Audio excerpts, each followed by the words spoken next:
Kechiraymi? Yo nima, urushib qoldilaringmi? Yo'q, urushib qolmadik, o'rtoq. Sen kelguningcha bitta voqea bo'ldi. Nima bo'ldi? Otalarimizni oson yo'l bilan katta qilishganmizni deysan. Badriddinning ishlari ham yaxshi bo'lib ketdi, ko'tarilib ketdi. Xudoga shukr. Mashg'ullikni ko'tara olmayapti bu bola. O'zidan ketib qolgan.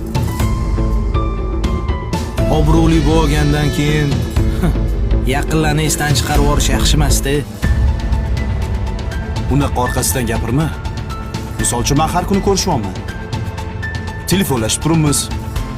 Telefon qilsang ko'taradimi? Ko'taradi telefonimni. Chaqirsang keladimi? Keladi. Aniqmi? Soat 2 bo'lyapti lekin. Voy, javob keladi. Chaqirchi. Mashinaga maraz o'rtoqlarning yonida yuzim yorug' qilganing uchun senga rahmat, o'rtoq. Ey o'rtoqlarim, ha. Meni kimligimni o'zimdan so'rab qo'yishmabdi-da. Chunki o'zimni kimligimni mendan boshqasi yaxshi bilmaydi.